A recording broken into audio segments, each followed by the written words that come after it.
Welcome to Current Affairs with Faraz, your trusted source for unbiased, in-depth analysis of global geopolitical developments. We cover the clear facts and realistic insights. No hype, no bias. Stay sharp, stay informed. Imagine a war fought not with soldiers, but with signals. A digital plot to hijack a nation's communication network, turn its people against their government, and trigger a regime change, all with a few keystrokes. Today, we're breaking down the claims from Iran that it just thwarted exactly that, the largest cyber attack in its history. It is a fascinating and, frankly, a pretty alarming claim. All right, let's dive right into what Iran is calling a foiled digital siege. Right. So the central claim here, what Iran is saying, is that this wasn't just some run-of-the-mill hacking attempt. They're framing this as the largest, most complex, and most significant digital assault the country has ever faced. Yeah, and the scale they're talking about is just massive. The report claims the attack came from 120,000 different sources all around the world, hitting them all at the exact same time. It's kind of like a coordinated digital swarm. And this quote here, which comes from the source material, really gets to the heart of it. The explicit goal, allegedly, wasn't just to cause some damage or steal information. They're saying the real goal was something way bigger, a full-on regime change operation. Okay, so that's the big question, right? How was an operation like this supposed to actually work? The plan that's described is this multi-stage digital assault, basically designed to turn the country's own technology against itself. And it's really important to understand what they mean by this term in a cyber context. This isn't about a traditional invasion. The whole idea is to basically weaponize a country's own cell towers and internet against itself to create this perfect storm of confusion and anger. So the source lays out this pretty chilling four-step plan. First, you seize control of the entire national communication network. Exactly. And once you have that control, you can start blasting out text messages to millions of phones telling people to protest. This would just pour fuel on the fire of any unrest that's already happening. And here's the kicker, the final step. You just shut down the internet. Total blackout.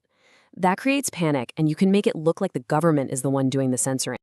It's an incredibly smart psychological play, really. You make the crisis look like it's coming from inside the country, from the people themselves. Then you cut off all the lines of communication so the government can't even explain what's happening. It's pretty much a perfect recipe for chaos. But here's the thing. According to the report, this massive attack, it failed. Which, of course, leads to the next big question. How? How do you stop something like that, coming from over 100,000 different places at once? Well, this is where it gets interesting, because there are basically two different stories. Officially, Iran says they stopped it all by themselves, using their own homegrown technology and their own self-sufficient network. But the source material we're looking at speculates that it's much more likely they had some help from experienced friends. And the report actually names two potential allies here. You've got Russia, which has been dealing with non-stop cyber attacks since the conflict in Ukraine began. And then you have China, which, runs one of the most sophisticated cyber defense systems on the planet. To really get why this alleged attack is such a big deal, you have to look at the bigger picture. This wasn't happening in a vacuum. The report indicates the nation was already pretty tense. Which brings us to timing. Why now? Why launch this kind of massive operation at this specific moment? It really seems to build on what was already happening on the ground. Well, the source material paints a picture of a country already on edge. We're talking about reports of protests in more than 200 cities. And while that's happening, the government is trying to stage its own counter-protests. And you've got these claims about foreign agents being captured. It's a very volatile mix. And that's where we get to the alleged motive for the cyber attack. The theory put forward in the source is that whoever was behind this felt the street protests just weren't getting the job done fast enough. So this digital attack was a way to just force the issue, to escalate things in a huge way. So the attack was supposedly stopped, but that doesn't mean the game is over, not by a long shot. This part of the report really looks at the fallout and what comes next on this geopolitical chessboard.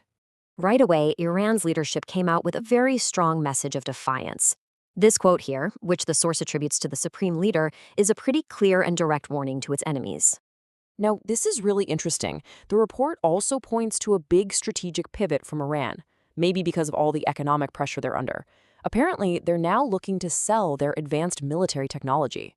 And the details here are really what matter. They're allegedly putting missiles and drones up for sale, but look at the payment method they're suggesting: cryptocurrency. That is a very clear move to get around international sanctions and the usual financial system, which is much easier to track. The analysis really ends on a pretty stark note. It basically says, this isn't the end. The source claims that adversaries, and it specifically names Israel, won't stop here and will almost certainly try again, just with different tactics. And all of this leaves us with a pretty provocative question for our time. You know, in an era where a whole country could be thrown into chaos without a single shot being fired, you really have to wonder, is the keyboard now mightier than the sword?